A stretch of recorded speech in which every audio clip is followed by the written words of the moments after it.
Hey there, Waze World, and welcome to another exciting edition of Waze Community Office Hours. I am your host, Brett. And before we dive in with today's very exciting show, I have a quick announcement for you all. So, if you are a level 4 editor or above, and you would like to help the next generation of Waze editors come up through the ranks, you should apply to be a mentor. We are still looking for more mentors to help the community grow. So either click the link that Danit just put into the chat or check out this QR code.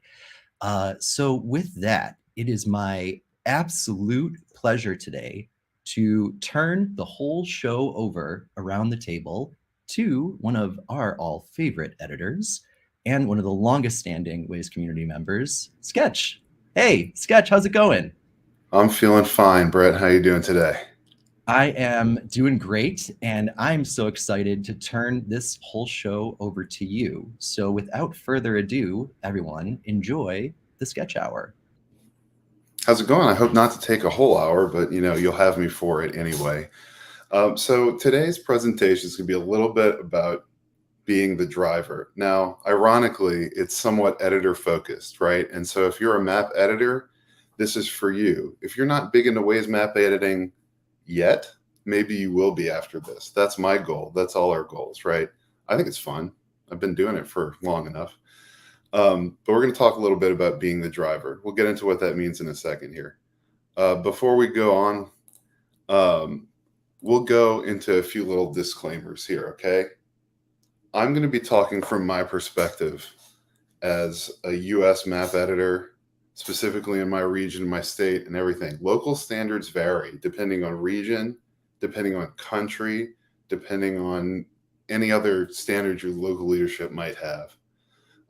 Standard terms and conditions apply. Your side effects of map editing may include great experiences behind the wheel, excellent instructions, and carpal tunnel syndrome. So take breaks. So let's get into it. What does it mean to be the driver? Well, first you need to answer the question, who is the driver? So ask yourself that now. Well, I've given you enough time to think. So if you didn't come up with this answer, here it is. You are the driver. Every day when you get behind the wheel, the keyboard as it were, of your Waze map editor, put yourself in the shoes of the driver. Put yourself in the mind of the driver. Visualize this.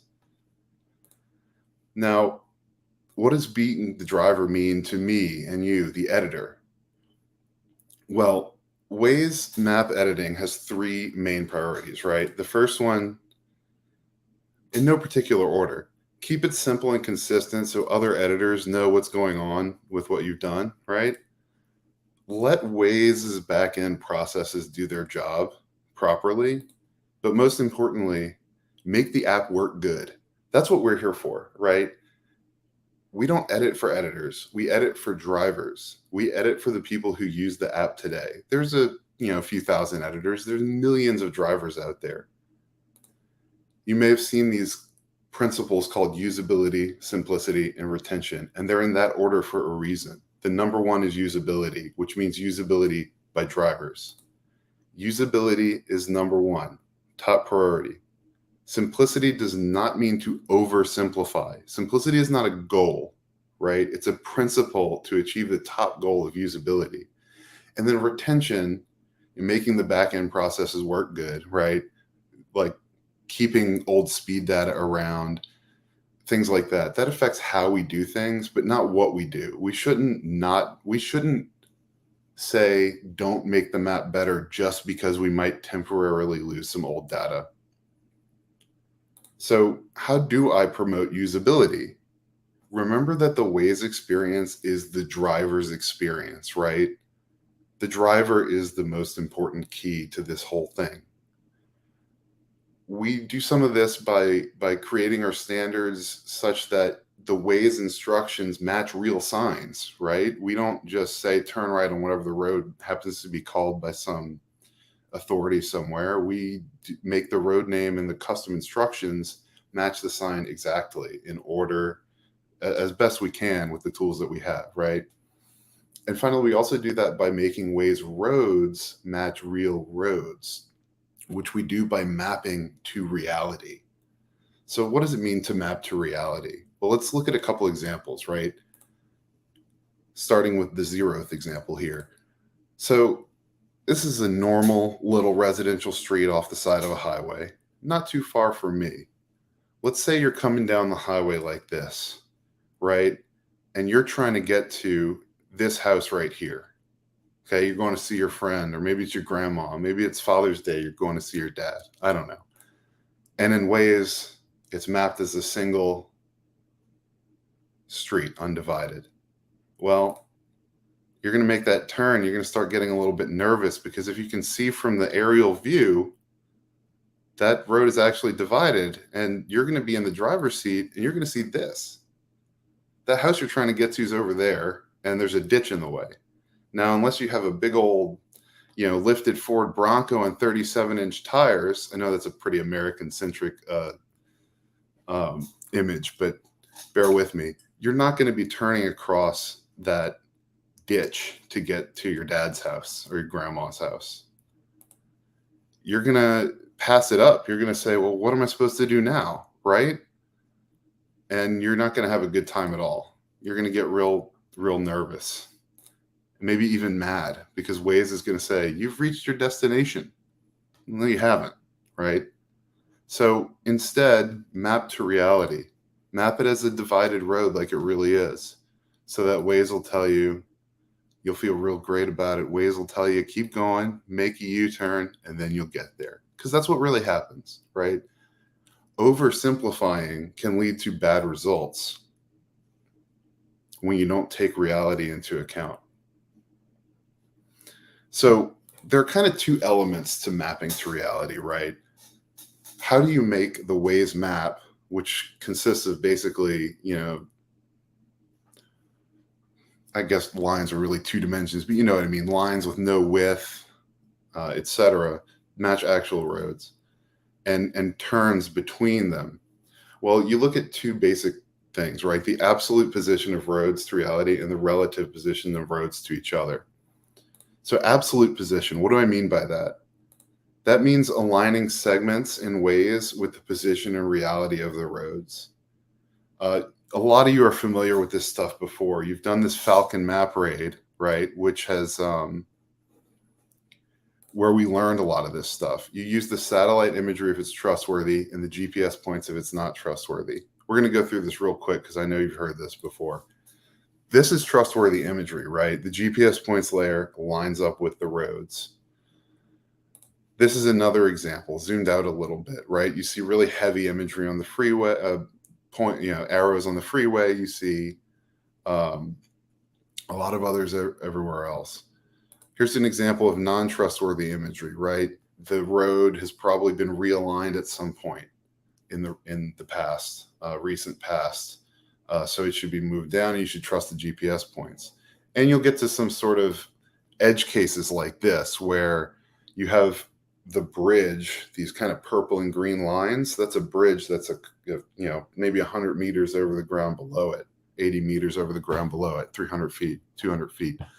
You get a point where the ground level stuff is trustworthy, but the high up stuff is not, due to a phenomenon known as parallax. And so in that case, you want to align your ground level segments to the aerials and the higher up segments to the GPS points. Now let's look at another quick example here of mapping to reality. And you may find issues like this in areas of the map that haven't been touched in a while, right? Maybe construction has changed these road configurations around. Like here's one from nearby Texas, nearby on a grander scale, I suppose you could say. You've seen a lot of issues here, right? Like these roads are, you can tell from the images, nowhere near where they're supposed to be. And this could cause some real pain and nervousness if Waze isn't putting you on the right road, right? And you think, well, I don't know, maybe the imagery is bad. It's not, right? This is trustworthy imagery, as you can tell by looking at the GPS points layer. So what should I do? Put it all where it is, right? Just map to reality. It's really quite simple. You take the segments and you put them down the center of the road, the center of the drivable area of the road. And that'll allow happy Wazers to drive instead of concerned ones. Let's look at another example. This one is more kind of granular and less just straight wrong as the other one, right? But it's another example of that old oversimplification type of mapping practice that I'd say used to be more common, right? It's like, oh, this is fine, right? But what's the Wazer going to do when they come across this? They're going to think, they might, not have as much confidence as they otherwise would because they're coming up on this, kind of strange shaped intersection, which has this little left turn lane, right? It has this big grassy area between the two sides. They're going to think, well, Waze is just showing me this one little tiny little segment. That's not what it looks like here. They'll lose confidence, right? And so mapping it like this will reflect reality better. You'll have happier Wazers, and they'll understand better that this indeed is where they are supposed to be. And honestly, a lot of the old rationale behind mapping things like this was, oh, it's better for editors. It's easier to do, right? There's less to maintain. I disagree with that, honestly. I think that is a little bit misguided personally, because honestly, it takes a little bit of a mental games to understand that this is supposed to be this, right? Like, you have to justify to yourself why you're doing this fake oversimplified thing just so you can avoid clicking a couple of buttons and calling it a day. I think an editor will understand this better, right? An editor who didn't do it in the first place, another editor coming along. Although, the truth is mapping for drivers is what we're doing, is the most important thing. I think mapping to reality is better for other editors too, because they're not going to come along and say, well, what is this about? They're going to see reality and Waze, and they're going to understand. Now, why? Why do we map for reality, right? Why do I need to do all this effort? Well, I don't think it's that much effort. If you already got the roads there, you might as well do them real, right? We got into that a little bit. It's better for Wazers. Your experience behind the wheel as you're being the driver will be better because what you see is what you get. When the Waze map looks more like the real world, you have better confidence in the directions that it's giving you. And if it's better for Wazers, then it's better for Waze, because Waze is Wazers. Waze is what it does for Wazers. Now, why does all this matter for Waze, right, itself? A lot of this mapping to reality stuff is important, as we've learned, because of this guy and this guy. It's important because of the Falcon snapper. Now, what's the Falcon snapper? It's not a bird on a lawnmower, although you may be forgiven for thinking so. A snapper is basically the process that tells, that snaps you on the road, the driver, to a segment in Waze. It tells Waze where you are. It's a big improvement over the old way of doing things, but it demands a lot more from the map. It demands more precision in how we map things, but it leads to a much better experience because it's a lot more precise, and it's a lot better, worlds better at knowing when you've actually deviated from the route to be able to tell you, okay, do this instead, because you're not actually here. Better for Wazers and better for Waze. But better for Waze is better for Wazers. It all comes around. Now remember, that's all about absolute position, right? We're talking about absolute position examples there. Now we're going to talk a little bit about relative position, which is the other part of this. Relative position is more about where and how the segments connect, right? The absolute position was about where the segments are. Relative position is about where they connect and how they connect with each other. So where, we're talking about the position of each little node, right? How is more about the angle and their relationship. Both of these things can affect the turn instructions. We'll get into that in a second. Whether it's the timing of the turn instruction and the type of the turn instruction. And particularly that the angle can affect Falcon's ability to understand where you are or where you might have gone. It operates on probabilities. So we're talking about turn instructions a lot here, right? What is a turn instruction exactly? Well, it's a little bit of a misnomer, right? Because there are a lot of different types of turn instruction. Turn instruction is the generic term that Waze has used since forever to refer to all different types of instruction. It can be exit right, keep left, continue straight, make a U-turn, or turn left. Most of these turn instructions don't have the word turn in them. Some do, but some are other types of movements. Boiled down to it, it's an instruction that Waze gives the driver to tell them to make a specific movement on the road, to exit, to keep, to turn, to continue. So where do turn instructions come from? Well, they come from the map, right? Turn instructions are the most critical piece of the route because they tell you what to do and when. Otherwise, Waze is just sitting there, right? Waiting to give you another turn instruction. So understanding where they come from as an editor is critically important to making sure that the driver's experience is as good as it can be. So turn instructions come from the map, right? But where exactly? Well, they happen at nodes on your route, right? Nodes are the points where segments meet. Easy enough, right? But they don't happen at every node, do they, right? They happen at nodes on your route, right? And so if this is your route, right, coming through downtown like this is New Orleans, by the way, great place, come on visit. Not right now, it's way too hot. They happen at nodes on your route. So this is your route. These are the nodes on your route. And they don't have it at every node on your route, right? They happen only at some of the nodes on your route. So this route has what? 9 nodes visible on screen. And it's a particularly complicated route, right? You're having a lot of turns in short order, but only 3 of these nodes have a turn instruction. It's going to tell you to turn left on Chapatulas. Then you're going to go through 3 nodes with no instruction because you don't need to be told to continue straight most of the time on the road you're already on. It's usually the obvious move. You're going to have a turn right. You're going to pass through 3 more nodes with no instruction. And you're going to turn left. You're going to keep going. I mean, you can have routes that go through hundreds or even thousands of nodes with no instruction because usually it's obvious to how to continue along the road. So understanding which nodes will give an instruction is very important. So there are kind of 2 big questions here, right? You have to understand what Waze will say if left to its own devices and what it should say to give the best guidance to the driver. So knowing what it will say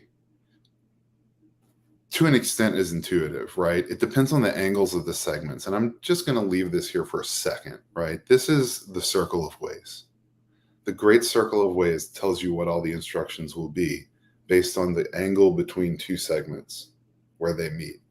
Now, the turn instruction list on the side here tells you the options, right? Continue and exit left in right-hand traffic countries will never be given automatically, but all the other ones can happen automatically.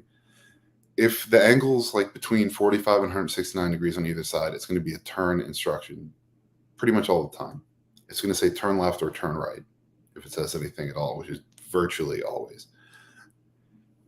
If you're almost completely doubling back, very small area to do U-turn instructions automatically, but understanding this ahead cone of improbability, any of 3 things can happen. You can get a keep instruction, an exit instruction, or no instruction at all within the cone, right? So understanding what happens in the cone is pretty complex. There's wiki articles about it. Too much to get into in a 25-minute presentation, but it's very important to understand what's going to happen in the cone so you can understand when you have to override that. using the tools that we now have available to us. So I'm not going to get too far into it beyond this. Now, we're going to get past those two big questions are very important, right? But there's a third question that we also have to answer here that's very important for relative position concerns.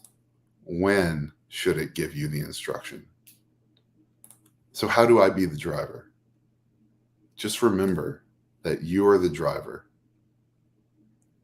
Visualize yourself as the driver. Put yourself in the mindset of the driver and see what the driver sees. See yourself in the driver's seat and think, well, remember that you are the editor. You are in control. So take control. Be the driver. Think like a driver. Let's look at a quick example. How do I be the driver? I'm coming up on this intersection, right? I'm coming this way or this way, right? I'm going northwest and I'm going to go here. That's my move. Well, that's less than 45 degrees. So it's in the cone of improbability. And so what it's going to say by default, I'll just give you a little spoiler here, is keep right. But to me, and some may disagree, but to me, that doesn't feel like a keep right. That's a turn. You're turning from one road to the other. It's not a fork where you're splitting two different ways. It's not a ramp, right? It's just another road that happens to be at a slightly less angle. So you think, put yourself in the driver's seat. Turn right. That's what it should say. So where and how, again, the place of the node and the angle between the segments. That one was really just about the angle, right? But this example, you're looking also at the placement of the turn, right? In this case, you should get the turn right instruction here when you actually have to make the turn, not here, not back there where that node is for that movement, right? That's too far back. That's not the right place. You'll be sitting here in traffic and you'll be getting very nervous, maybe even angry, because Waze tells you to turn right, but you're 30 meters from the turn. And then it's going to start telling you to do something else, which is not correct at this point. You should not be told to turn until you're there. So be the driver. Turn right. Here. So set it up properly where the turn will be given at the right place. Not too early. Too early is bad. Put it here. Make happy drivers. So I'll blast through this one real quick. This is another example which has both issues, right? The angle is right there on 45 is the edge. We don't know if it's going to give the right thing. And it's also too early. This is an exit off the freeway. You should be dang sure that it's going to give you an exit right instruction and not a turn right, which is complete nonsense. Just remember that you are the driver. So I'm going to move right along here to another quick little feature that's more recent that can enhance the driver experience throughout Waze, right? It's another feature, not just Falcon, which is also a great improvement. We're going to talk here about Falcon's new best friend. Sorry, no, that's a misdirect, not shields. We're going to talk about lanes. So if you take those three questions we were talking about before, okay, what will it say? What should it say? And when should it say it? I'm going to just go back to two questions. Sorry if that's confusing. Forget when, right? We've answered that question. We get that. Relative position, right? But I'm going to modify that second question a little bit to what should it say when to give the best guidance, right? So imagine you're on a freeway, a nice big American freeway with a lot of lanes. There's only 4 here. We do a lot better, right? But I'm approaching this intersection. And so there are 3 lanes that go ahead and 2 lanes that veer off to the right out of 4. One of them you can do either. So historically, with the simple implementation of lanes, you would have gotten this instruction, right? Use the use the left 3 lanes to take exit 234A towards US 90 Business West towards the West Bank. And that's all fine and good, right? You did that like this in the editor. Lovely. But that's only an impartial, and in a vacuum, that would be great, right? But look at this here, right? The A node here is where that instruction was given, those 3 lanes. But look, just a little bit after that, there's another decision to be made. It's only 350 meters away, only 1,100 feet. That's less than a quarter mile, I think. You have another decision to make where you have 2 lanes that continue and 1 lane that exits. And so far lanes is here to help. So this is a sign leading up to that point, right? These are the lane decisions you can make when you're going on this route. Think if you're in that yellow lane, right? That's going to be the second lane from the right, but you have to keep left, and you have to be in that 1 lane to make your exit just a quarter mile, just 350 meters after the first exit. Well, you want to be following this sign, that specific sign there that says US 90 Superdome Claiborne Avenue. And you want this instruction to highlight only this yellow lane right here. You don't want it to show you all 3 lanes, because you can end up in the far left lane, and that'll be a very bad time for you, because then you have to make a dangerous move across traffic. And so now that we have far lanes, we can do this. We can do this using far lanes, where you have these 3 lanes on the left, but it's only telling you to use that second lane from the right, as a matter of fact, to make your move. It's safer and it's better for drivers. And so how do you set that up in the editor? Just like this, using paths and junction boxes.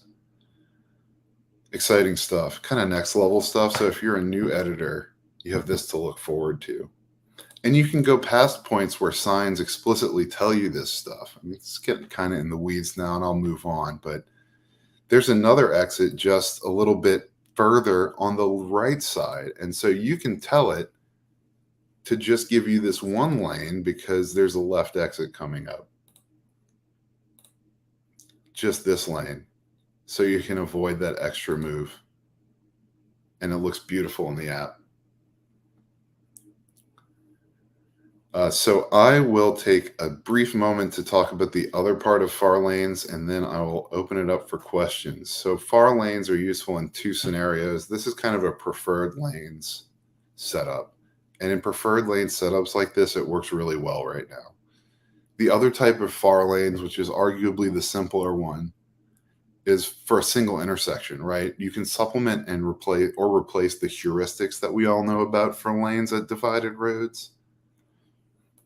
That's useful when angles are kind of whack. They don't work with heuristics.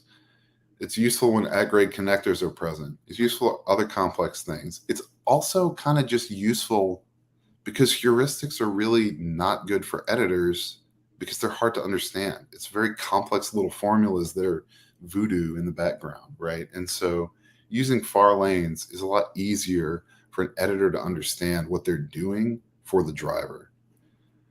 And so where angles are whack, you can use far lanes to set it up, right? So this example from before, the old lanes were set up before, but now that we have far lanes, we can set it up on the up and downs, right? The north to south movements, because these outgrade connectors are the only way. You know, we couldn't do that with heuristics. But there's a little caveat, right? The 50-meter problem. When the first turn where you're setting up the far lanes and the later turn are more than 50 meters apart, you get a really bad experience currently. It works bad for now.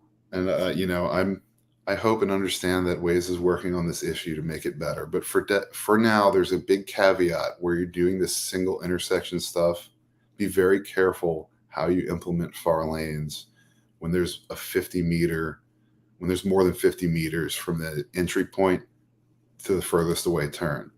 Currently, it will give you this confusing continue straight instruction with an arrow, and it conflicts internally with itself, right? It's telling you to continue straight, but there's a left turn arrow, and then it's telling you to turn left, almost as if you're turning left twice. That's not true, right? That's misleading. So be very careful about this. Continue straight, left turn arrow. I don't understand it. It doesn't make me feel good, and it's confusing. But I'm glad to say that preferred lanes does work good. And so preferred lanes, you look at that example earlier, basically anytime you have a multi-lane turn instruction anyway, and within the next minute after you pass it, there might be another turn, right? So if you already have like a 2-lane exit and then it splits into 2 individual exits, that's a very basic and easy example. If you have 3 left turn lanes and then they split off, it's a great example. And there's another type that I call not that right lane, right? And so here's that easy case, right? As you can see kind of along the bottom here, there's a 2-lane exit and then it splits immediately afterwards. So if you're doing the exit right and then keep right, it'll show you only the right lane highlighted rather than both of the lanes. And it will say use the right lane. It will not say use the 2 right lanes. This is an example where you have that together with the single intersection mode. As you can see, there are 2 right turn lanes here.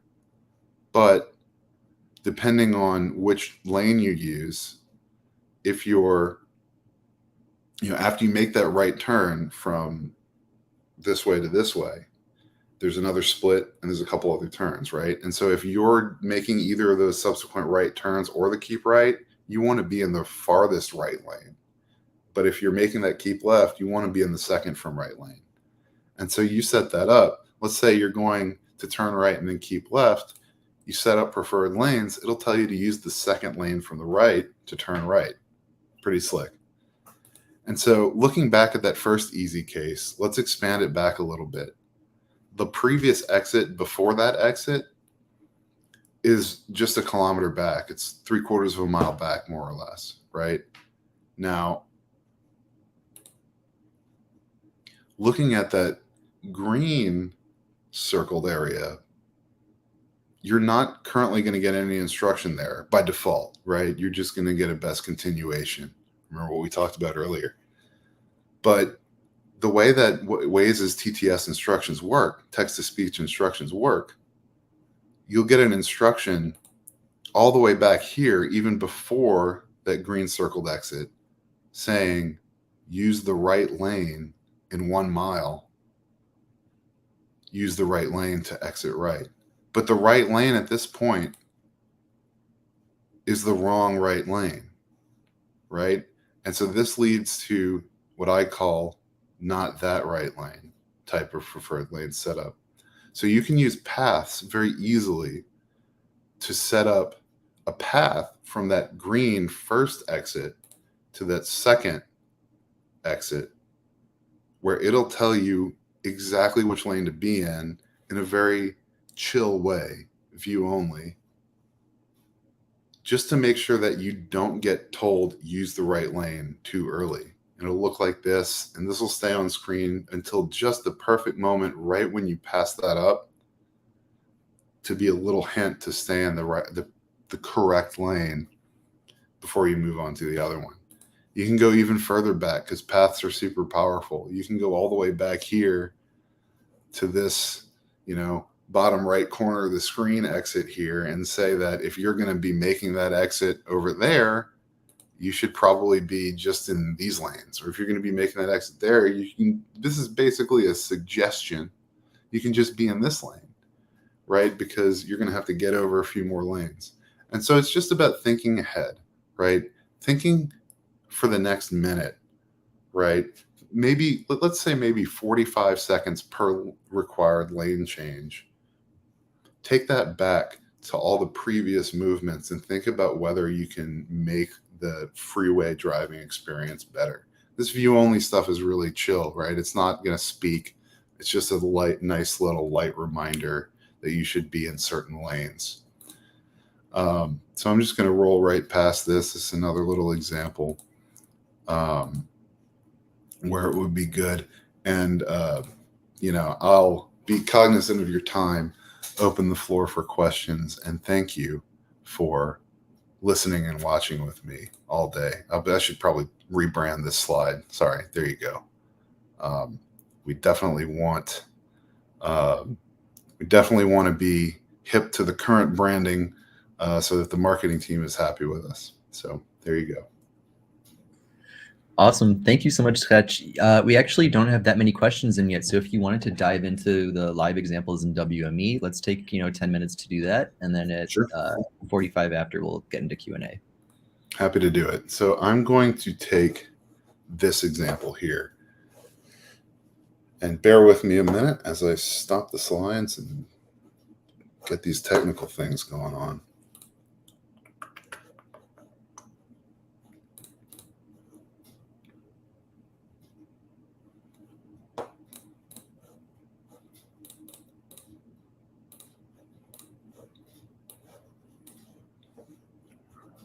All right. So here we go. Oh, actually, hang on a second. Bear with me just a moment, if you would.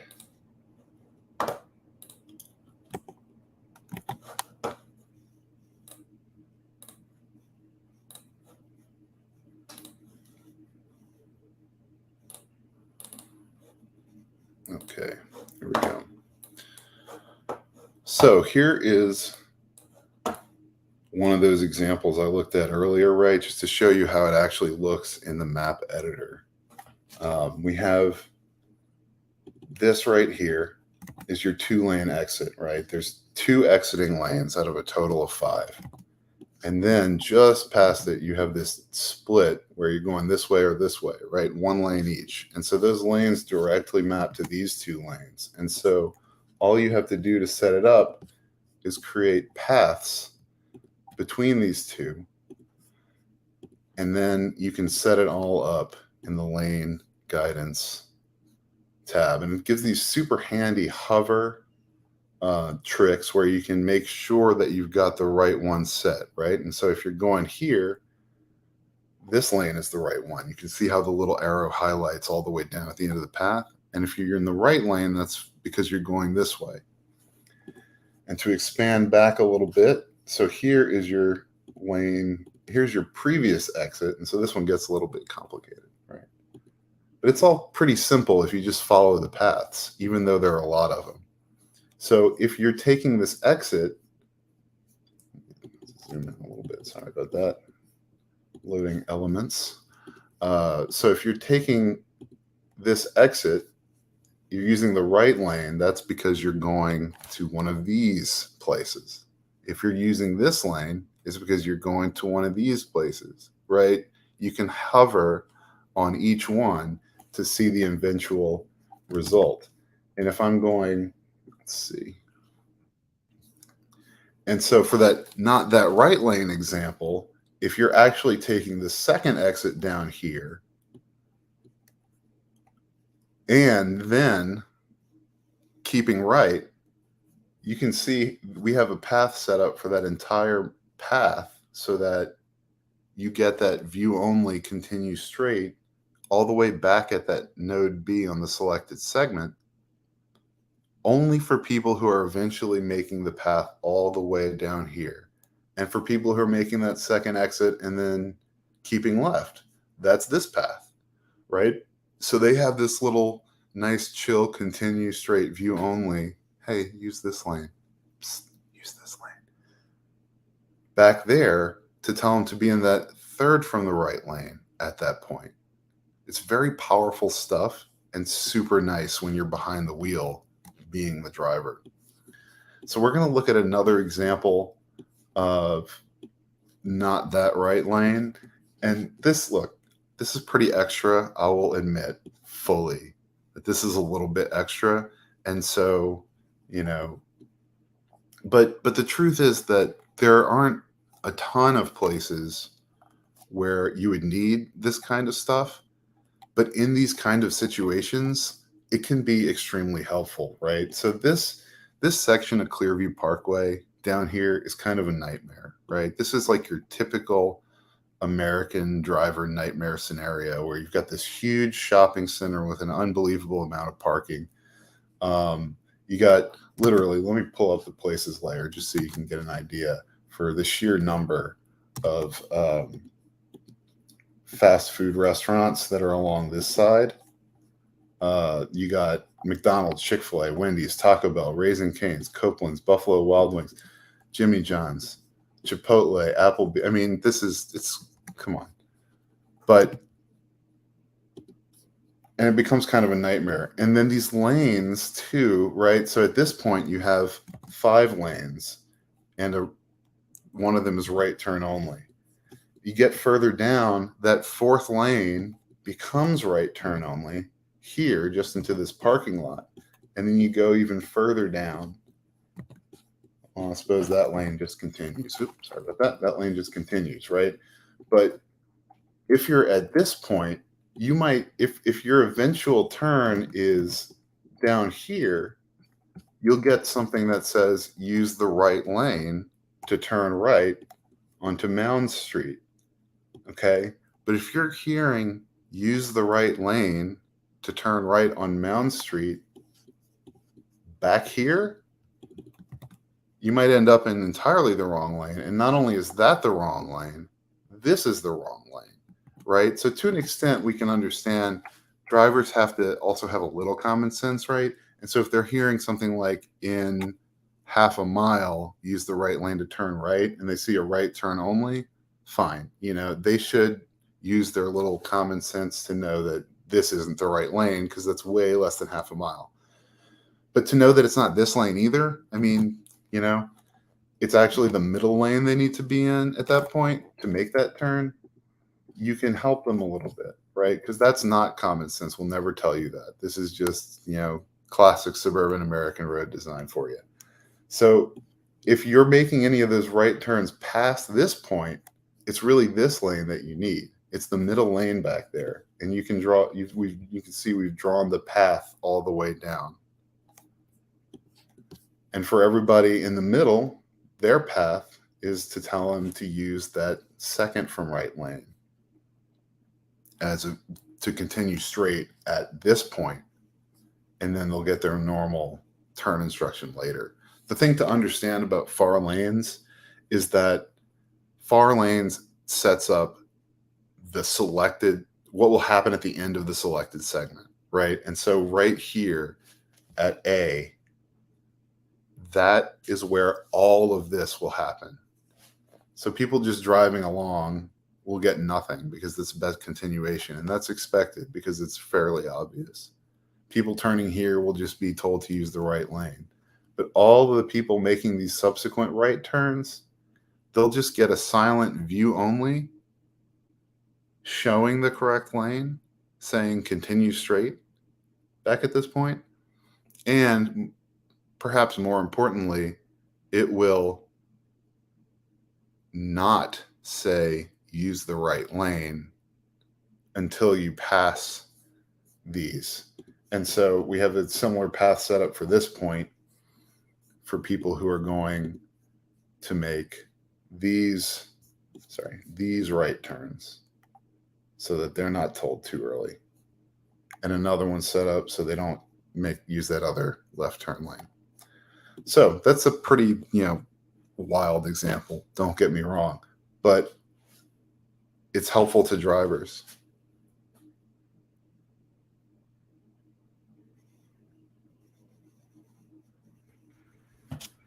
All right. So how about we dive into some Q&A? I think the first question that everyone's dying to know, I'm going to take from chat from Flaws79. I like your t-shirt. How can I get one?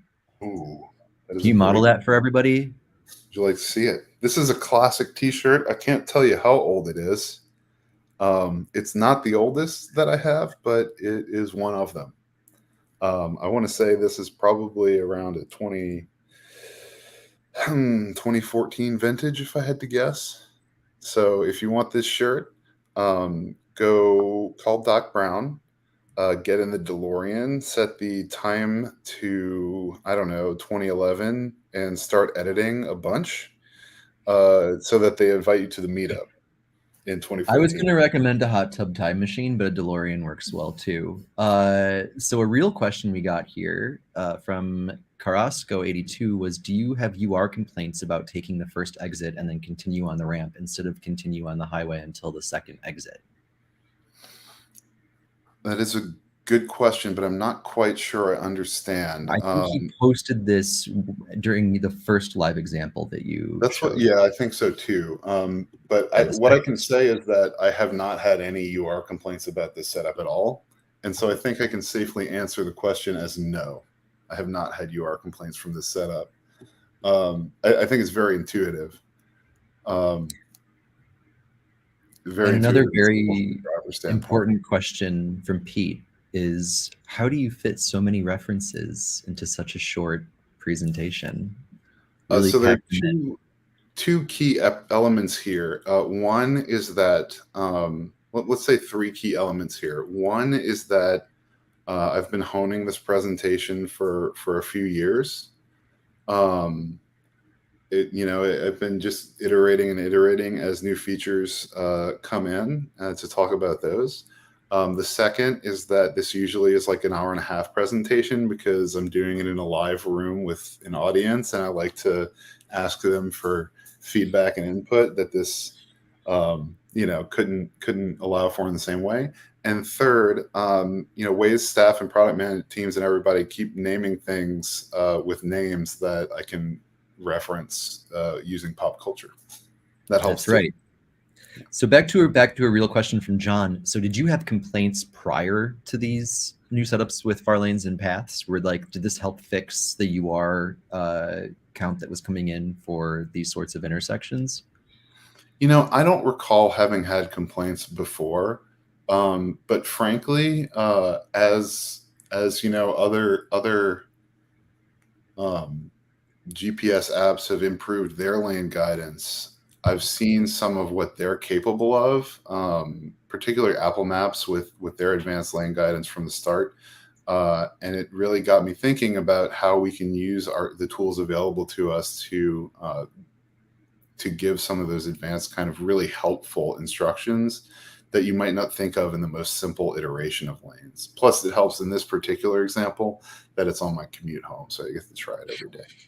Go with what you know. All right, let's switch over to our Q&A and see what the viewers have submitted for us. So Dunny, why don't you put the top question up on the board?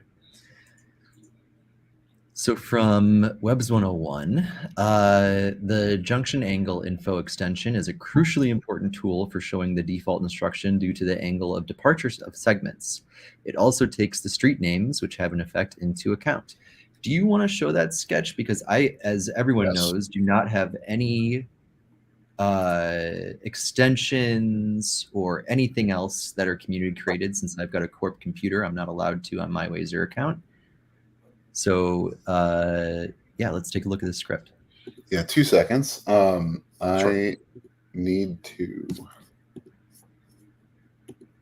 disable a couple of scripts that you're not supposed to see. Okay, that should be fine. But yes, that is a huge, first of all, not a question, but no shade. That is a huge, very important tip that I definitely glossed over, and I'm glad that you said. Junction angle info is super clutch. It tells you what the default is going to be at any particular point, right? And so right here, you click on this, and junction angle info is telling you, because this is white and has no arrow, this is your best continuation. And because this is blue and has the little exit arrow, that's going to be an exit right. Same story here, although it's hidden. Same story at these little splits. It's going to tell you this is a keep right and this is a keep left. Now, sometimes the defaults can be not what you expect, right? And so if I didn't have this overridden to keep left, the way selected would be no instruction. But I know that that's not a good move because be the driver, right? if you're coming this way, virtually all traffic will be exiting. And if you're making this left-hand move, the virtually all the traffic using this left lane move will be coming from this ramp, right? Because otherwise you're just taking a detour. And so this oncoming traffic is going to be in the right lane. They need to get over. So you need an instruction there when you're being the driver. And so having JAI tells you what's going to happen in the cone of improbability so that you can know what it will say, you can think what it should say, and then you can implement it using the voice prompt override. So here's kind of a follow-up question from George. How do you usually decide whether to add lane instructions in the US? Do you add them only when they're strictly necessary, or do you add them on every corner?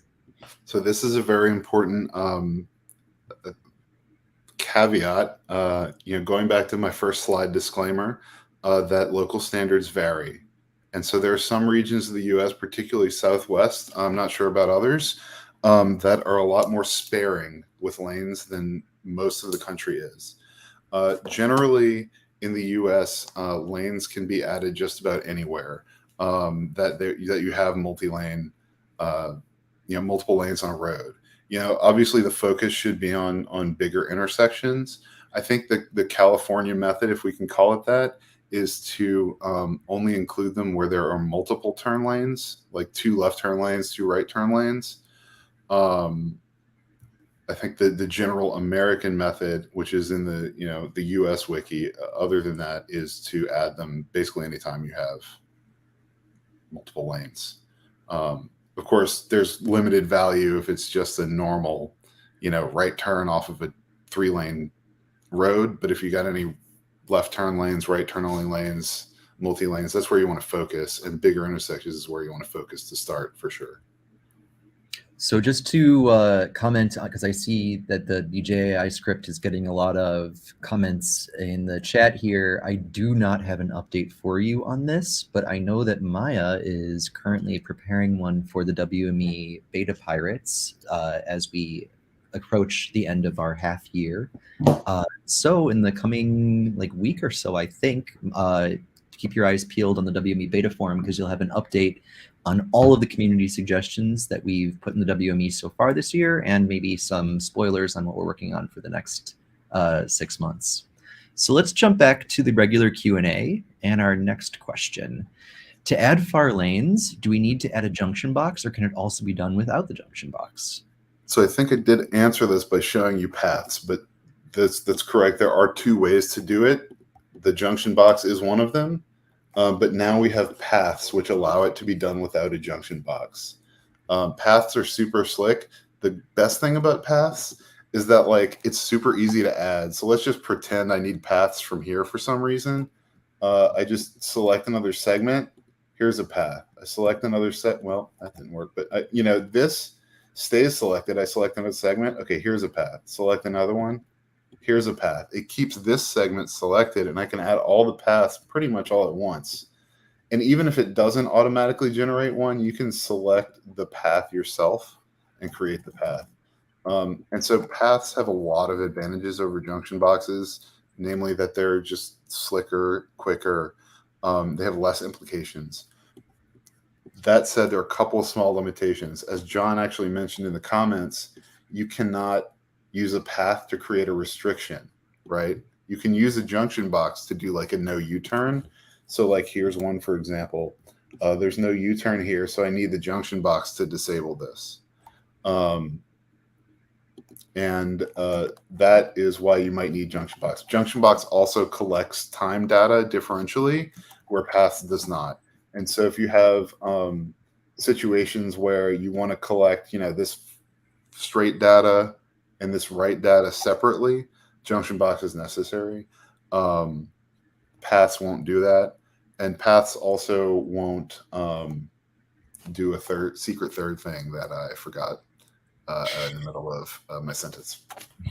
Quite all right. Let's move on to the next. Sure. Now that we also need the nested far lanes to paths, but with collection of speed data for each path, like what was done in a junction box, Now far lanes 2/paths don't collect the speed data for each path separately. I think that's more of a statement than a question. Correct. Also not a question, but no shade, and I agree. So staff, please help us out here. Thank you. Noted. From Leo, we need the possibility to choose where we want the instruction to be given. We don't always want the instruction at the first junction with an instruction. So I think this that's is a very good point.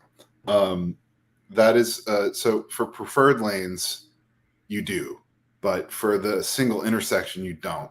And so currently, if it's less than 50 meters, the instruction will actually be given at the turn. It'll be pushed, as they say, to the turn. And so my statement earlier was a little bit off, right? It only really applied to the preferred lane scenario. But I agree, and I think, but I also hope that staff is working on an ability to allow us to do these greater than 50 meters together with the push so that the instruction is given at the correct place. You're 100% correct, Leo. And next up from Pasha KD, I probably screwed that up, but that's okay. Some areas in the U.S. Northeast region have had Falcon sheets completed where roads have not been split to match reality. Should these areas be revisited as the snapper is updated? I will again restate the disclaimer that local standards do apply, but nevertheless, I do encourage everyone to divide roads when they are indeed divided in reality. It's a better experience. It's not just for Falcon. It is for Falcon a little bit, but it's not just for Falcon. It's for the driver experience. If you'll remember that very first example, you don't want to be crossing a ditch to get to grandma's house. Definitely. In the 4 minutes we have left, I've gotten like 3 or 4 comments on a promised trombone solo. I know I didn't make that promise or ask about it, but I don't know if that's even a possibility for today, not to put you on the spot. So my trombone's in the other room, Okay. but there are people in this house who are sleeping, and so I'm not going to do that today. Well, that is, I think, the overriding factor in that sort of ask. Yeah. So let's go to our next question. From Dahlia, just wanted to say that I've seen this presentation multiple times. I've personally learned a lot from it in my days as a staff community manager. Huge thank you for taking the time to share your wisdom and empowering all editors to look at the map editing from the driver's seat. Well, thank you, Dahlia. Indeed. Agreed. I also like Dahlia. That's super nice, and you're the best. Brett, you're also the best, so don't don't get a complex or anything. It's okay. She's the boss lady. She can be better than me. There you go. So another one from Pasha KD. Some far lane setups show continue straight with a turn arrow due to current limitations. Any news on improved instructions for drivers at complex intersections? So I don't know if this is something that you have the answer to. This is more of a Gil question.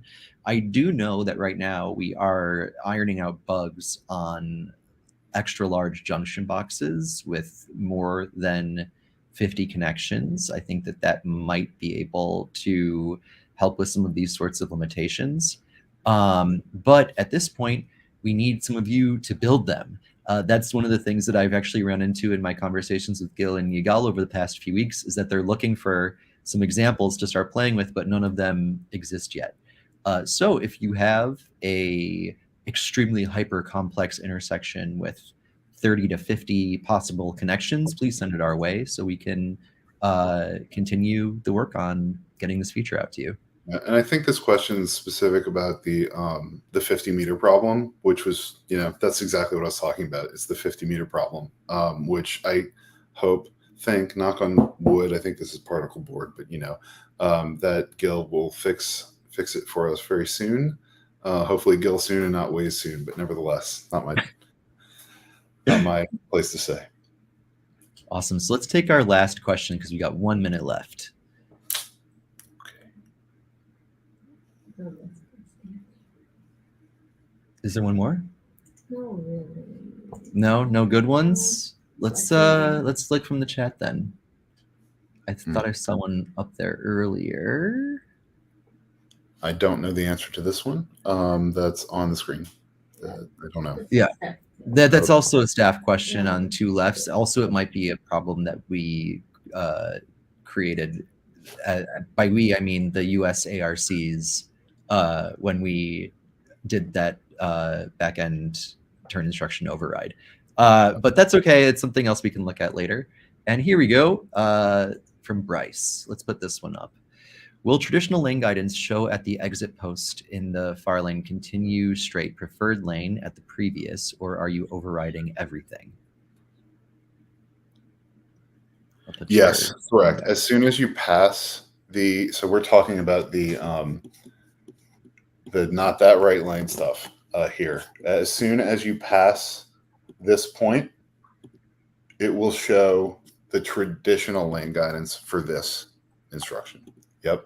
Although traditional lane guidance, which is also a preferred lane setup in this case, but yes, as soon as you pass the continue straight, it'll show what's next. And so you'll see the 6 lanes on screen with only the 5th highlighted.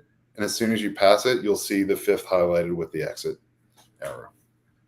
Awesome. Well, Sketch, thank you so much. We're getting like so many congratulations and what an excellent presentation it was in the chat. And I just can't even echo the sentiment louder than the community already has. But thank you so much for joining us. I want to wish all you dads out there a happy Father's Day for those in countries that are celebrating it. And you know where to find us. You can always find, if you have other questions for Sketch, you can probably post them in the forum or find them on Discord. Sorry to blast you out there, but you're already a public personality, so what can we do? And we will see you all next month for another exciting edition of Waze Community's Office Hours. Thank you all for joining and have a great Sunday. Thanks for having me, and be the driver. Awesome. Bye, everybody.